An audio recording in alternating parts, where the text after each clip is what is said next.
Hello, everyone. We have a special guest today, Joel Moroni. Joel has 2 decades of experience working in marketing for various brands. She has tremendous experience when it comes to brand marketing and also have quite some interest in the generative AI field. I'm very, very excited today to discuss with her about how generative AI is really disrupting brand marketing, particularly with the advent of the new generative AI tools that people keep talking about. Is it like a boon or a curse to marketers? And if so, what are the different ways to think about this issue? So, with no further delay, I would love, Joel, maybe you can quickly start with a quick introduction from yourself. You have fantastic background. We can get started there. Wonderful, Harish. Thank you so much for having me today. I'm honored to be a part of this series and leaning into all things AI and the creator economy, especially is my focus. Joelle Moroni, CEO with Creator Collective. I advise and empower creators as well as tech platforms and global brand strategy. My background is certainly the OG version of what was influencer marketing, starting out with Timing and Condé Nast. All of us are familiar with Martha Stewart as what would be the OG influencer in our world. But we've evolved significantly, as you know, and the advent of this technology and AI has proliferated our marketplace incredibly so over this past year, which we'll be talking about today. I'm also quite proud of my background relative to the data and analytics, which is where I lean heavily into the art and science. And the science is super important. As I worked with DataZoo, with PhD scientists here in Cambridge, MIT, Harvard, to build algorithms to provide insight and analytics for the marketing ROI, which is incredibly important.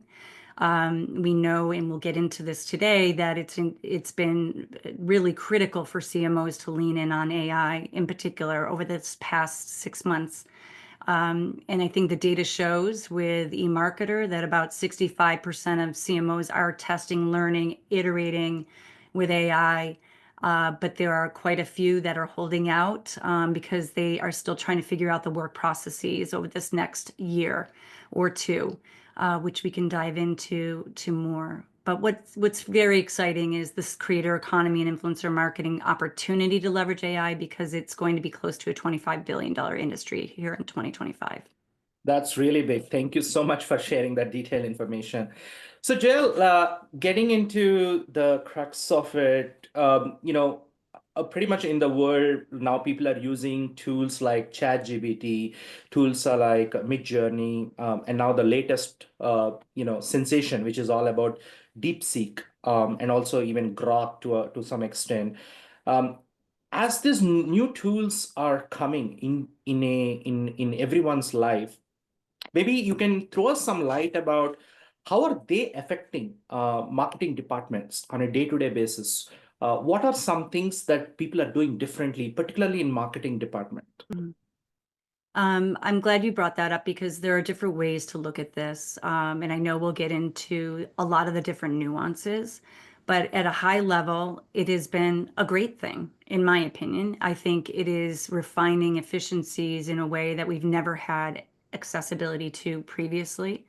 At a very kind of sort of general high level, individuals are using this as well, by the way. We're all creators in our own sense, whether it's our own personalized social media profiling, LinkedIn, our professional work that we do. But we all know that you can leverage the tools to refine what you've already written in terms of whether it's email drafts, whether it's a refining of a social media caption, leveraging emojis in some instances. But people are leveraging it at scale. And I think that's the key is there's personalization at scale that can take shape here. And there are ways, DeepSeek was certainly a big sort of disruption in terms of how you can do this efficiently and maybe not spend as much money as one would think to do that, which is a larger, broader conversation. I'm also an executive resident with Progress Partners, which is about the best hour or two spent on a weekly basis where we riff on these topics at scale certainly from a VC valuation perspective and looking at these tech platforms. The challenge is, of course, quality control. And I think we'll get into that today in brand alignment. That's great. That's great. So definitely these generative AI tools have definitely changed people's life on a day-to-day basis. But do you think that are these generate tools on the generative AI side, be it the chat GPTs of the world, be it the deep seeks of the world, are they enough when it comes to fulfilling brand marketing needs, particularly with your experience working with so many brands? Or are they coming short? Or if so, what are some of them? How would you like to address that? Great question. There are a few different ways to look at this. And I did a panel at Publicis, at the PDX panel on AI over a year ago. And this was a very important topic relative to the fact that when you look at different iterations of AI, we're now going into a much more sophisticated set of systems, whether it's the agentic AI that can do the modeling, but the sort of at the most basic tax you're asking about, is it enough and where the shortcomings? It's working off of what I think are more prompt-based training and generic data. It's not as sophisticated. It'll start to refine and learn and get much more sophisticated the more we use it.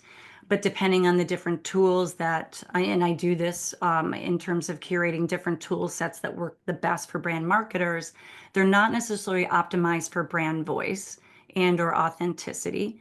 And especially when you're looking at vertical nuanced campaigns. I do a lot of work in highly regulated industries with financial services, with healthcare, and there are really strict guidelines in terms of how you can leverage the AI for these particular content initiatives. And the challenge is, of course, scaling the AI in this enterprise level because it just becomes complex. And not only that, there's proprietary data. And a lot of these AI models need to be trained on first-party data. And I think that's the part we need to safeguard, also to ensure the reliance of that. But at a very high level, I think there are ways in which to leverage this, but we also have to be very mindful, especially in these highly regulated industries, of the guardrails in which to work the AI so that it feels authentic and relevant, but yet taking those areas into consideration. Very well said. And you are like right on when you said that most of these LLM models, they are pretty much trained on generic data. They may not have the capability once you go deeper into a use case or a marketing domain, it's its own domain knowledge and all that. Very, very well said. So moving on to the next question, today brands, they would love to get some benefits from generative AI. What do you think are some of the use cases that you have heard, some early successes for brands in marketing? Well, I think there's opportunity as well as valuable ways that they're already currently using them. And this is where I've also really appreciated some of the work that you are doing with Gana AI, especially the customization, the ability to do things real time and build out specific customized models. It's clear that AI, social media content marketing is going to be imperative, and targeting that content that's going to land and resonate with audiences. Where I look at optimization in terms of the real opportunity that still is being figured out is certainly with social listening, with competitive intelligence, with properly vetting influencers to make sure that they're going to be on point and on brand, so that we're leveraging this ad creative automation, but also doing it in a way that is going to feel authentic, because that to me is the paradigm that we're all trying to work on, is scaling and the speed of culture that is part of influencer marketing, but doing it in a way that's still going to land authentically. But there's so many opportunities here to leverage AI for those customer insights and trend analysis as well as looking at the right influencer discovery in my industry that is going to resonate best with those brand alignments and then their audience in terms of the actual messaging. So if I were to break it down for me in most recent observation with the biggest challenges that CMOs are facing, it's looking at that social listening, it's building out the right influencers and discovering and vetting properly to make sure that they are adhering to guidelines, but also that it's not just a 6-month year look back, but literally the capability. But this requires a lot of automation that cannot be done manually to do a look back period of 3 years, for example, with any of these influencers. And then certainly the monetization and measurement is the biggest problem we're always trying to solve for ROI. And since you are actually owner of an influencer marketing agency, um, often these generative AI tools, the way they got developed was they want to really displace agencies completely. Mm. Uh, Again, brands and agencies existed for like decades. They have all these deep relationships that they have built over a period of time. Do you really see that generative AI tools, they will disrupt that relationship, or will brands and agencies that relationship will keep continuing, but there will be some pivots as and when needed with the generative AI? How do you see this? My observations are that this is evolving in such a fast manner. When I speak to you earlier about DataZoo and working with engineers and product specialists, they are doing the same thing here with AI, but not. This is important that this doesn't become just a prompt engineer exercise, that we literally are using this solution to integrate with operational excellence and efficiency and workflows like GAN AI so that you are helping to make more efficient operations, not replacing the teams that are working so hard to do the work. What I do see is that there are different agencies and PR firms that are leveraging their teams to do manual work, and that workflow is taking time and can be quite costly. So to help automate those user workflows in complement what is the team's expertise and skill set will just further enable them to be more efficient and more productive. So I think there is an actual synergistic complement rather than replacing agencies. That, in my estimation, is not going to happen. We do see major holding companies, for example, Publicis, who's acquired Influential, and there are different agencies that workflows are their areas of specialty or focus, and they're refining it with either the services model, the tech model, the SaaS model. But there will be a hybrid complementary flow here if we do it right. And I do fundamentally believe that agencies will be relevant and evolve by leveraging AI to be more efficient to do that. We have also observed the exact same thing. We believe brands and agencies, they will continue the relationship.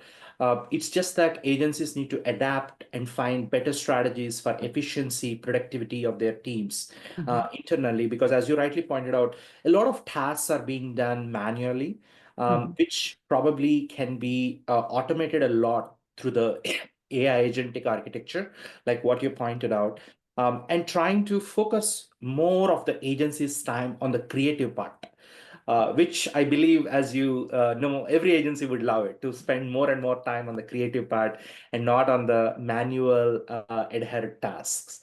That's a great way to think about it. Now, moving on, in your view, um, we often have to we can see that brands and agencies are going to coexist going forward.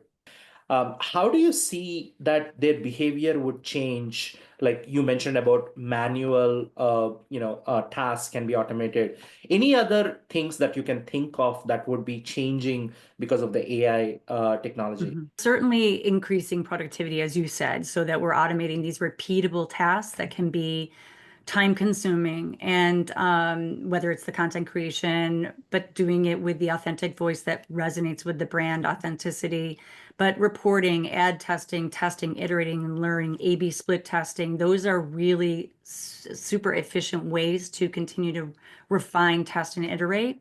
Also investing in AI literacy. There are ways to upskill your team and work with the AI-driven tools to do that.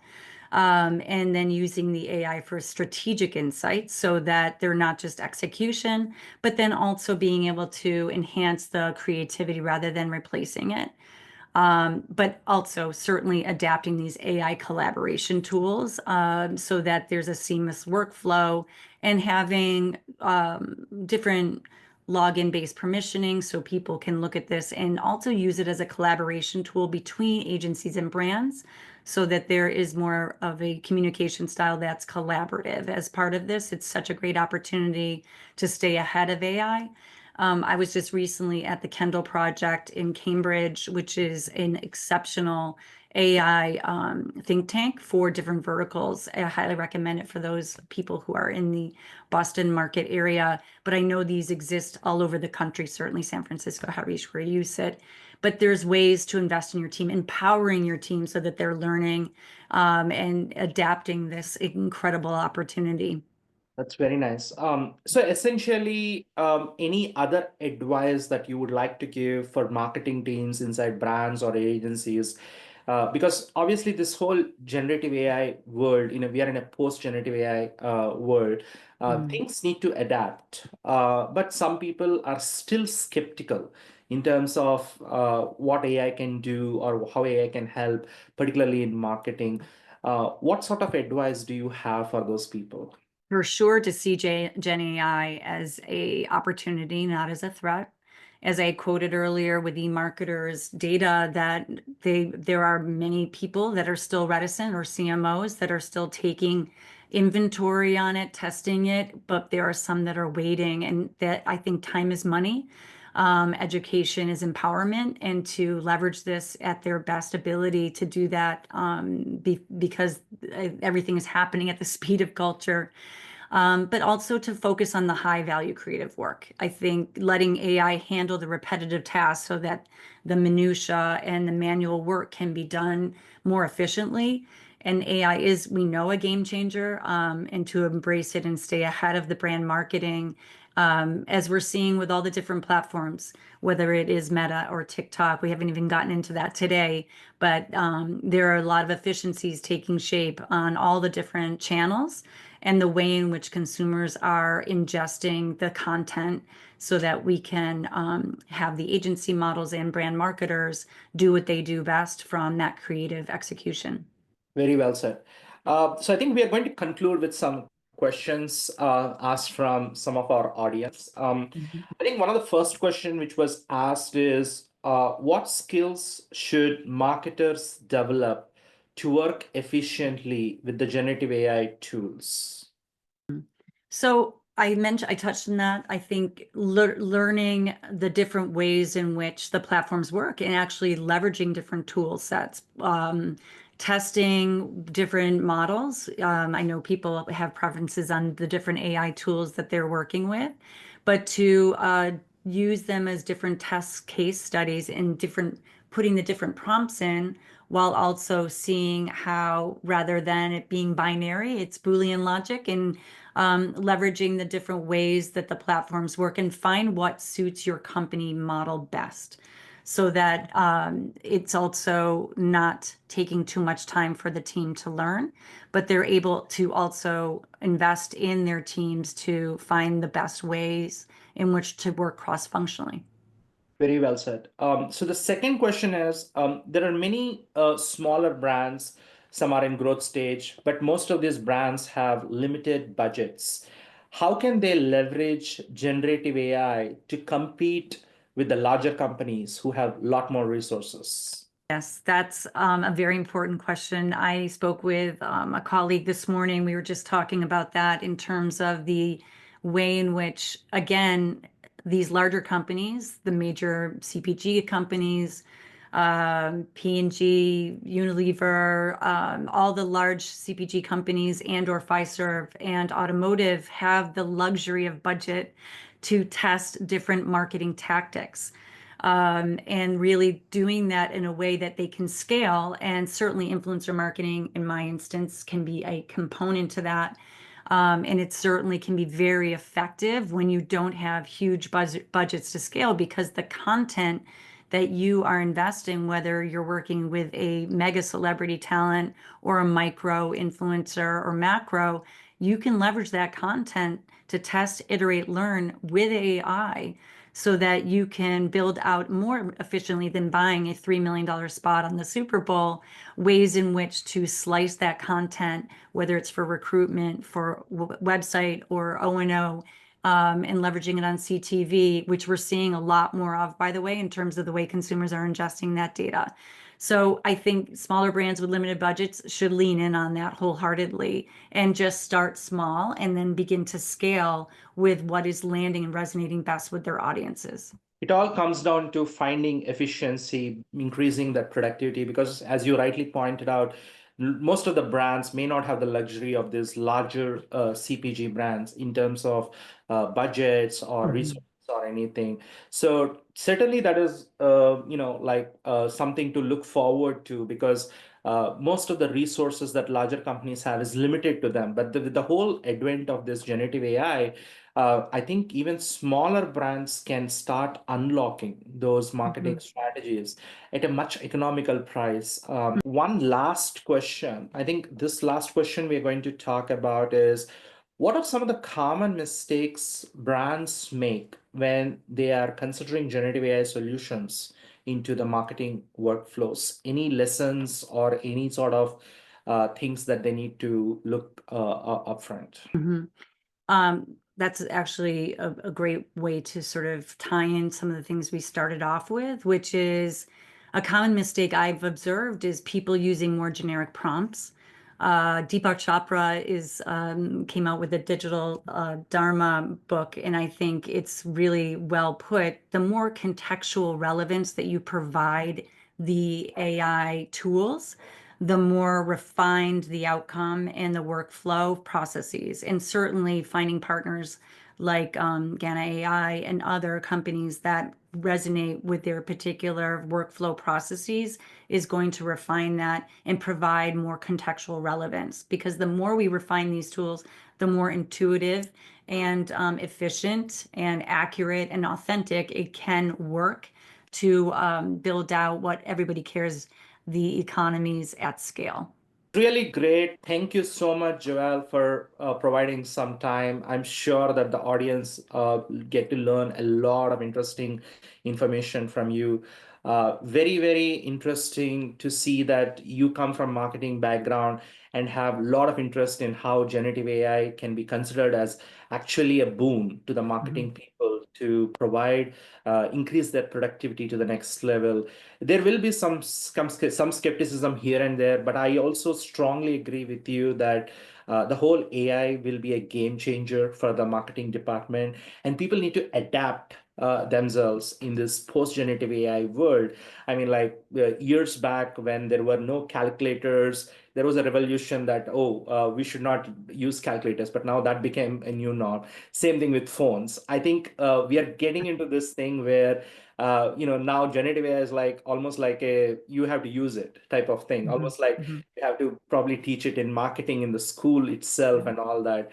Because I don't think people would like to, as you rightly said, they're not interested in doing grunt tasks that are being done manually, costs a lot of resources and everything. So certainly it is something interesting to watch. But I really want to thank you for your time, Joel. This was very, very interesting conversation that you have shared your insights and everything. Thank you so much. Well, likewise, Harish, it was an honor to be here today. And let's continue the conversation because it's a very exciting time for us all in this industry.